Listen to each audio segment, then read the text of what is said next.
Okay, Bismillahir Rahmanir Rahim. Nahmaduhu wa nusalli ala Rasulihil Kareem. Amma ba'd. Assalamu alaikum wa rahmatullahi wa barakatuh. Ahlan wa sahlan. Welcome back to another lesson with usul of fiqh, the philosophy of fiqh or the principles of fiqh, depending on how you would like to translate it. Today's lesson is an interesting lesson. It can sometimes be confusing for students, this particular topic, but it's quite straightforward once I just do a little bit of an introduction for you here, inshallah ta'ala. So let me do that first, and let me just make sure that we are familiar with how to approach this particular topic, and that will help us, inshallah ta'ala. So if you remember, we covered already what's called haqiqah. Covered this already, haqiqah, and we covered its counterpart, which is called the majaz. We already covered this in the previous lesson, and that we know that haqiqah literally means the literal, and majaz means the not literal or the metaphorical, if you like, the metaphorical expression. I think the word that we used for majaz was, if I remember correctly, metaphorical. Yes, we use metaphorical. Okay, so we've covered these two, and we also, just incidentally, we also talked about how you go between haqiqah and majaz, and we talked about what's called isti'ara, if you remember. Isti'ara. Isti'ara was the mechanism through which we shift between haqiqah and isti'ara. Okay, and these are the patterns that we talked about. So we've done this already in the previous videos. Why is this important? Well, just for a second, when you think about haqiqah and majaz, what you're really talking about is how something is communicated, how something is said. So let's just do a little diagram to help us. So say, for example, this person here is communicating with this person here. I'm going to draw a little diagram, and they're saying something to them. Okay, so when we think about haqiqah and majaz, we have to think about the person who's speaking, speaker, and then there's the listener. Okay. There's always, at least two people. It could be more, but for our purposes, we'll stick with one. So there's a speaker and there's a listener, or there could be a group of listeners. Okay. Now, sometimes people think that haqiqah and majaz, and then we have the one that I want to introduce today, sometimes can throw people off. Okay. So what I want to introduce today's lesson is what's called, for our benefit, what's called Ṣarīḥ and Kināyah. Okay, so haqiqah and majaz are to do with the speaker. Right, when somebody says something, they could literally mean something, or they could mean it in a metaphorical sense. That's how haqiqah and majaz are understood. Now, when it comes to focusing on the listener, we have what's called Ṣarīḥ and Kināyah. So I'm going to write that here for you. So haqiqah and majaz is to do with the speaker, and the alternative for the person listening is what's called Ṣarīḥ and then Kināyah. Okay, Kināyah. Ṣarīḥ basically means something that's clear, explicit. We use a different color to keep it consistent. This is how you understand it. Once you understand this, it becomes relatively easy. So Ṣarīḥ is explicit, and Kināyah is something that's not explicit, but something that requires a little bit more to understand. We'll go through it in a second. I think the word some authors use is what's called this one, Metonymic. But I'm not going to use that word. I'm going to stick to Kināyah. Okay, so this is to do with the listener. When you hear something, as soon as you hear it, If it's understood directly, clearly, we call it Ṣarīḥ. If it's not, it requires more information, or we need to look at the context and so forth, we'll call it Kināyah. So Ṣarīḥ and Kināyah come from the listener's perspective, whereas Haqiq and Majaz, the one that we've been covering in the previous lessons, they come from the speaker's perspective. It's as simple as that. That's how it operates. That's how they come together. So having said all of that, let's go into a little bit more just to help you. And then after this, it's really, really straightforward. Once you understand it, it's very, very straightforward. So just to remind ourselves, people sometimes think that Majaz and Kināyah are the same, but they're not. Clearly, they're not. Right? Some people confuse and say, well, there are some scholars who say Majaz and Kināyah are the same, but it seems to be that they're operating from two different perspectives. Majaz, the one that we've covered already, is information conveyed by the speaker. And Kināyah is about how the listener receives that information. If he understands it directly, we call that Ṣarīḥ. If he doesn't, we call it Kināyah. Okay? So having understood all of that, let's kind of look at Haqiqa and Majaz again. So Haqiqa is here. So something could be said which has a Haqiqa, and it could be Ṣarīḥ. So you say something, and the person who's listening to it understands it clearly. Or you say something, Haqiqatan, and they don't understand it clearly. It requires more information, and that would be Kināyah. Similarly, you could say something, Majaz, as a Majaz, and the person listening to them is clear what they mean. Or you could say something which is Majaz, and it could still be Kināyah for the person listening. I'm going to give you some examples. Okay, so Haqiqa is Ṣarīḥ when it's used in its literal meaning. Yeah, it's still in use, as we talked about before, what's called Musta'mila, and the meaning is clear. For example, when someone says you are divorced, somebody says that, okay, unequivocally, this is going to be understood by the person hearing this as Ṣarīḥ. So it's said Haqiqatan, it's understood Ṣarīḥ. Okay.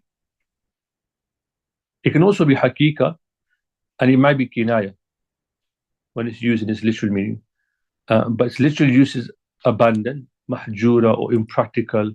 We talked about before because of mutazil. For example, somebody might say there's a bug in my computer. That would be Kināyah. If will be Kināyah by bug, they mean there's an insect in their computer. Okay, so that's understood as a Kināyah. Okay, that's just as an example. Let's look at this bottom example for Majaz. So Majaz can be Ṣarīḥ, where something is said in a metaphorical sense, but the people that hear it understand what it means. So for example, somebody says, sit in idda. Okay, sit in idda to their wife. That's a metaphor. That's a Majaz. Person said it. It's a metaphor, right? Waiting period. And this is only recognized after divorce or death. Okay? But Majaz can also be Kināyah, obscure. Some people use the word obscure, some people use this word. Okay? That the listener needs other information. The one that's listening, he needs other information. So when someone says, the lion roared, that's Majaz. Yeah. Because it's a metaphor for a brave soldier. It's a metaphor for a brave soldier in this case. And it's not common, it's not immediate apparent. So you need more context to tell you. And the way you know that is, for example, if somebody told you that the lion roared as he drove through the battlefield, as he went through the battlefield, then you know from the context that he's talking about a brave soldier, or the person tells you themselves. So that's how haqiqah and majaz work. Haqiqah and majaz, once again, just to re-emphasize, is to do from the perspective of the speaker, and Ṣarīḥ and Kināyah is to do from the perspective, or is understood from the perspective of the one listening. So that's straightforward. I'm sure that's pretty straightforward and clear for us. Let's use some examples. Let's investigate some examples just to help us a little bit more, inshallah ta'ala. So I'm going to open a new page, and this should be quite straightforward, inshallah ta'ala. So if you've understood that, the rest of this lesson should be, I hope, quite easy.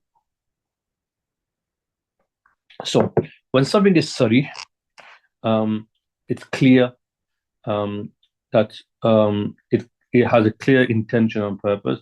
When someone says, for example, I sold it, or someone says, I bought it.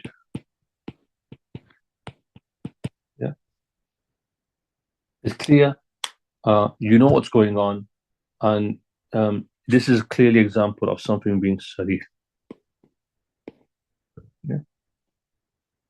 And so the ruling of Ṣarīḥ is that because it's clear, there's no ambiguity, we act upon it. يجب ثبوت معناه بأي طريق كان نوى ذلك المعنى أو لم ينوي. So applied, the ruling is applied, and we don't need, no need of intention. Because it's clear, why do you need intention for it? It's clear what they meant. That's how Ṣarīḥ works. Very straightforward. So this means that the understanding that's expressed by a Ṣarīḥ expression will be established regardless of how it's going to be delivered. Right? It can be part of a part of a sentence, or even be an attribute. But because it gives a clear meaning, the intention of the one expressing it becomes redundant. There's no need to look into that intention. So this means that divorce will occur irrespective of the intention of the individual when he says something like, you are divorced. Somebody says, you are divorced. The person saying it, the person receiving it, right? It's clear what they mean. It's very clear, and it's Ṣarīḥ. Remember, receiving person, Ṣarīḥ. And there's a haqiqi manner for it. It's just clear. There's no need for intention in this. When they receive it, that's what it means.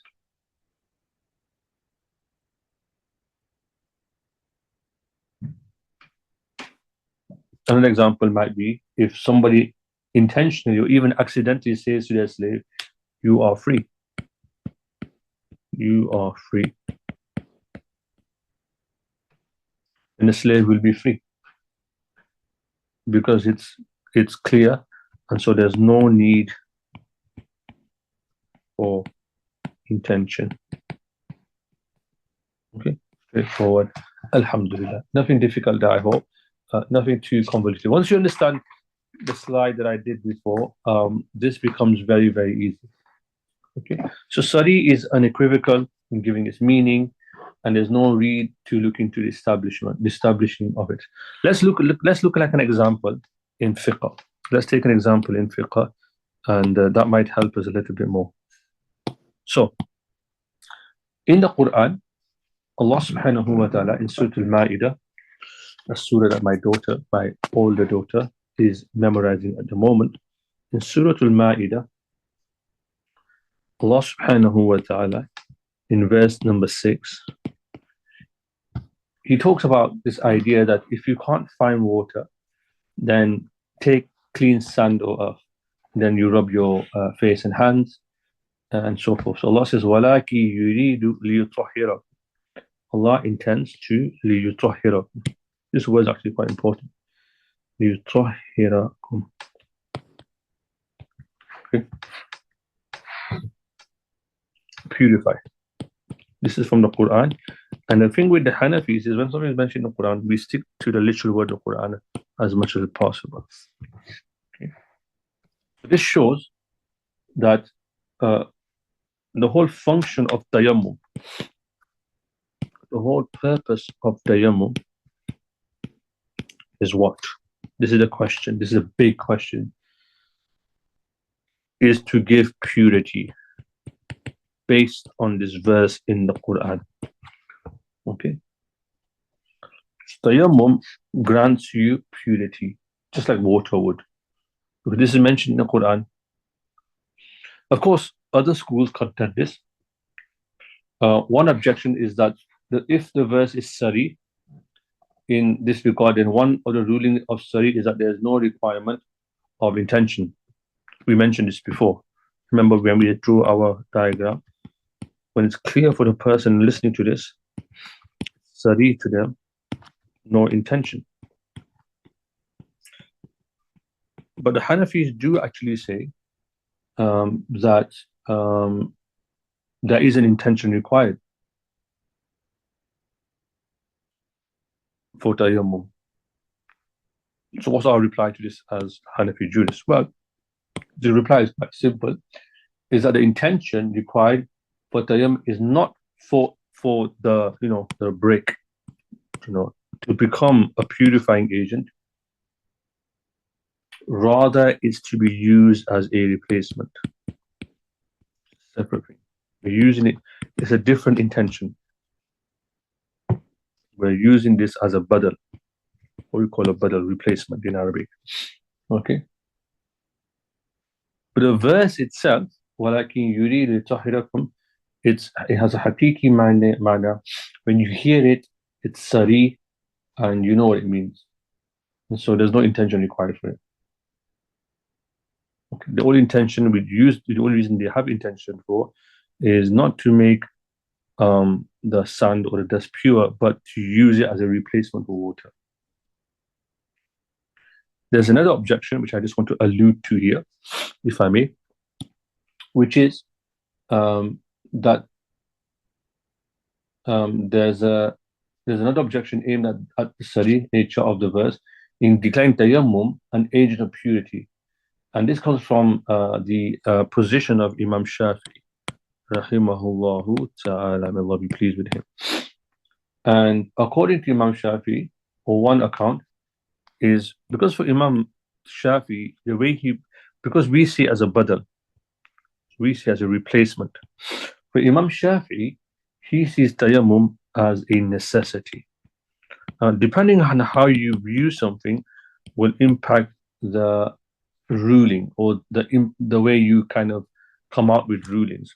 So Imam Shafi, for him, tayammum is prescribed as a necessity, and because in its nature soil is contaminated, and that which is contaminated is not really purifying. Okay, and the Sharia allows it as a purifying agent because of lack of water. Sharia allows the lack of water. You don't have water, so you can use tayammum. And soil obviously is readily available. Another position is that tayammum is a concealing agent. It conceals, according to Imam Shafi. So there's two positions, A and B. It conceals. And so therefore, it does not actually purify. It kind of like just covers it. It does not actually purify. Of course, we take a different position. But this is the two positions that are mentioned from Imam Shafi, and Allah be pleased with him. Water is really the purifier. So because it's not available at the time of prayer, tayammum conceals the impurity. So this word conceal and necessity are very, very important. Until water comes and then it invalidates it. Okay. Now the Hanafis take the Ṣarīḥ of this verse, of this particular word in the Quran. For us, it is purification. So for the Hanafis, tayammum itself is purifying.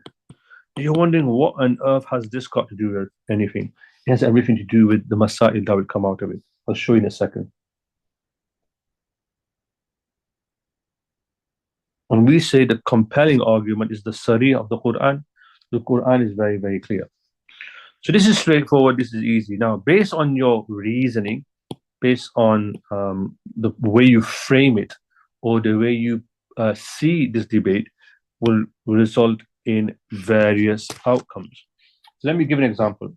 I'll give you a few examples, inshallah ta'ala. So, Bismillah. So, for example, this can impact the validity of tayammum before the prayer time. So one would be permitted to perform tayammum before the onset of a prayer time according to the Hanafis.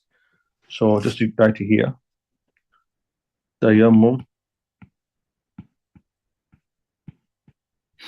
before prayer time. Now look at this.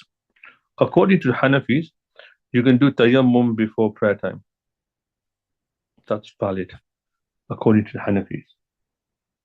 The Shafi'is would say no, not allowed. Yeah. Because according to us, tayammum is a purifying agent. Yeah. And so it's just like doing wudu before the prayer actually starts, which you can do. Because for us, remember, it's a badal. Yeah, it's the badal. But the Shafi'is say, well, due to necessity, due to your need, you can only do something to the extent that is necessary. So you can only do tayammum when the prayer time enters, and not before it.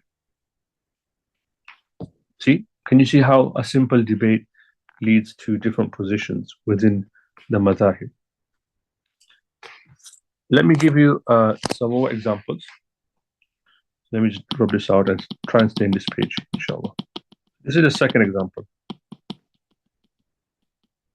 Number 2 for you. Okay. Multiple prayers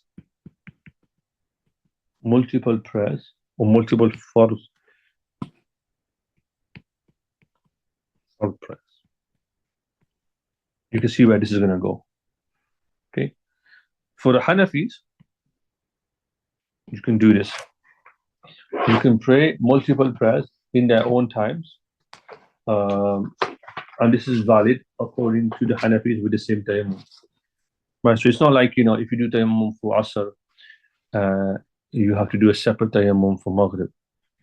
Because why? The tayammum is a badal. It's purifying in of itself. Okay. The Shafi'is say no. Because you're doing tayammum out of necessity, you're doing it purely out of necessity, every single time the prayer time is over,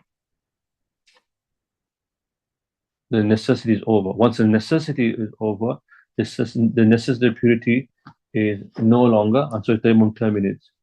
When the time for new prayer begins, you need to do tayammum again.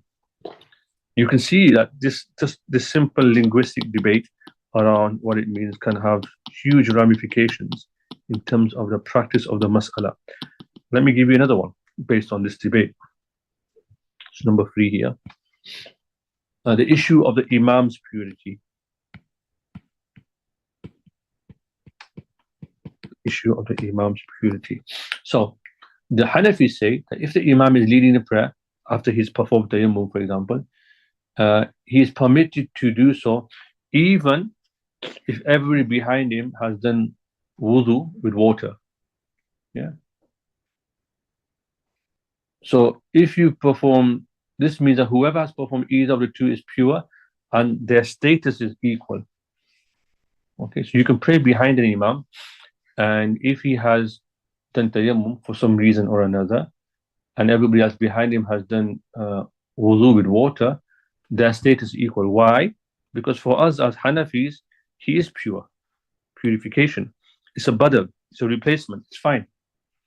Right? So for us, it's fine. But for the Shafi'is, you can see they would say no. because the Imam has done it out of necessity, and because he's done it out of necessity, this is a weaker form of prayer. Right? Because tayammum actually conceals the impurity, and therefore his prayer is weaker. And the one who has a weaker form of prayer, a weaker sifa in their prayer, cannot lead with someone who has a stronger sifa in their prayer.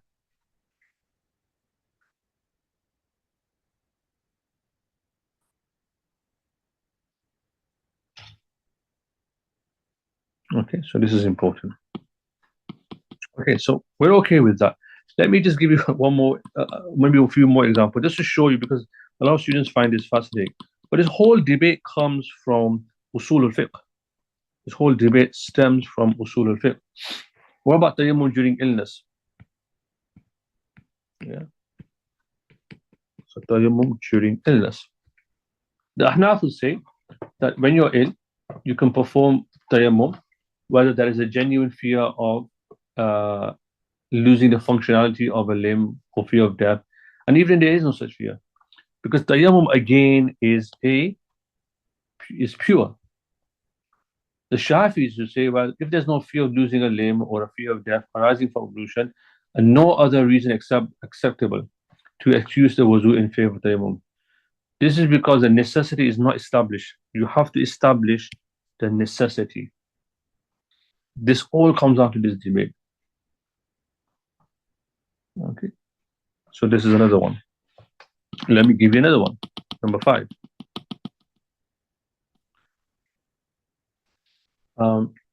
If you're since Ramadan is coming soon, if you fear missing Eid prayer, or a funeral prayer, you can see where I'm going with this. Okay, the Hanafis say that if you fear that you're going to miss the Eid prayer or the funeral prayer by going to do wudu somewhere, then you're actually allowed to do tayammum. And because tayammum is a purifying, it has a purifying effect, it's perfectly fine. But this is also because, according to Hanafis, there's no replacement for the janaza and for the Eid prayer. Once you miss it, you miss it. Once you miss it, you've missed it. There's no qada for it. So you're going to lose the opportunity to perform Eid prayer. You're going to lose the opportunity to perform a funeral prayer. Just do tayammum. Get into the masjid or get into wherever you need to and perform the prayer. Because there's no qada for it. There's no badal for it. Right? The Shafis disallow this because they do have an opinion that actually there is a qada. So for them, there is a qada. For them. Okay? And because there's an alternative, there is no necessity established, and therefore you can't do tayammum. Imam Shafi, Hanafi, they are all consistent, by the way, in the rationale. This is why usul al-fiqh is so useful, because it maintains that sense of consistency. I'll give you one more. The intention. We talked about this, but let's just look at it one more time. The intention when performing tayammum. The Hanafis say that the intention for tayammum is that an agent of purity is being used to gain purity. The Shafis do not see tayammum as an agent of purity. It doesn't grant purity. We see purity as an agent, like it actually does purify you. The Shafis, no, it just covers it. It's just out of necessity. Right? If it doesn't grant purity, then the intention using it is not valid too. Rather, one should intend to perform the necessary prayer with tayammum, which will only mask the impurity due to necessity of the first salah. Again, this is the differences between the Shawafi and the Hanafi. So this is just to show you how Ṣarīḥ works in practice. Now, we've already done some work on Kināyah, so I'm just going to quickly run through Kināyah, not spend too much time on it. But it's worth just reminding ourselves that Kināyah and Ṣarīḥ come from the perspective of the listener, We've looked at Ṣarīḥ. Let's look at some examples of Kināyah. So, Kināyah is something that's sort of obscure. Yeah? It's obscure in some way, shape, form. And the way we kind of make sense of it, when a word is equivocal or unclear, we need some help here. And usually words that are figurative majaz fall into this category as well. Okay. Now, any word, as we said, when it's communicated, whether it's haqiqah, whether it's majaz, can fall into Kināyah, like I gave you the examples before. Okay. But what we can make sense, what can help us is we need to look at the intention. The intention is one factor. So the one who says it, remember I talked about this diagram, the one who said it, we'll look at the intention here. What was the intention? The only way we know is that when you reveal the intention. Or B, or two, there is what we call, what I would call circumstantial evidence. Circumstantial evidence. So we look at the context. When did they say it? In one context where they're saying it. These two things will help us to resolve Kināyah. So there's this idea of eliminating or reducing ambiguity. The one who hears the word should know know the intention behind the words. This person here, clearly, they should know what the intention behind the words are. Or the situation, the circumstance in which the words were said are known.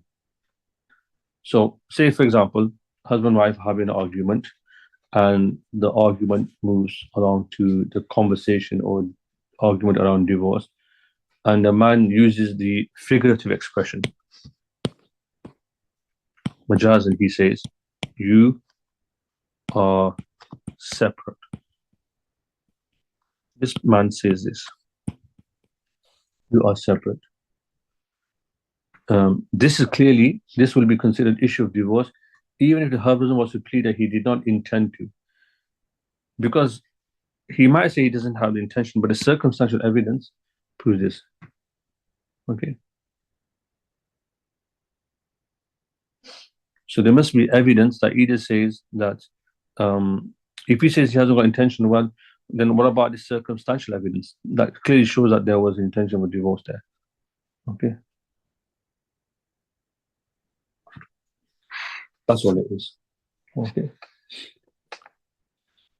The Sheikh, the author, talks about other ideas, but I'm not going to go into all of them because it kind of gets a little bit interesting, but we'll leave that down, inshallah ta'ala.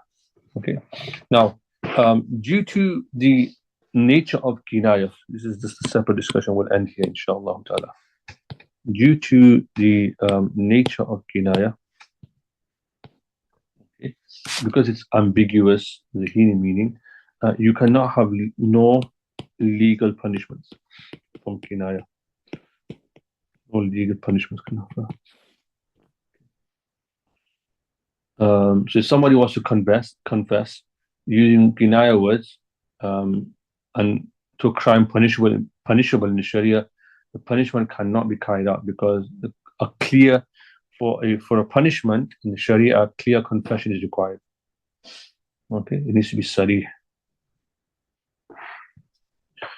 Because punishments cannot have any element of doubt in them. And Kināyah by nature carries doubt. So for example, if somebody was to confess to adultery with the words, "Yes, I committed an unlawful act," it's not clear enough as a confession as to what he is saying. So if you say, somebody wants to say to this person, right, the word being said is not clear, the word being what's being heard, or sentence being heard is not clear. So it's not Ṣarīḥ, and it doesn't mean it's not Ṣarīḥ, and it doesn't necessarily mean they're confessing to adultery. Another example is if someone's mute and they use sign language to commute an admittance of adultery, this cannot be accepted as a confession due to there's some sort of ambiguity here. Similarly, in the case of defamation, if a person accuses another of adultery and a third person provides evidence by saying you told the truth, it is inadmissible in this form because he could be testifying to the truth of individual in a defamation claim or something else. And this comes to this idea of the Sharia is all about mercy. There's a hadith of the Prophet ﷺ that's shubuhat. So even you see how hadith operate in usul. When there's doubts, right, you ward off the punishment. Okay, I'll stop there. If anyone they have questions, they can ask. But if you understand this diagram here, then it should be very, very easy to work out how Ṣarīḥ and Kināyah work in principle. Okay, I hope you found that useful. If you have any questions, you can ask. Otherwise, there's no lesson next week, but inshallah, we'll resume in 2 weeks' time. Assalamu alaikum wa rahmatullahi wa barakatuh.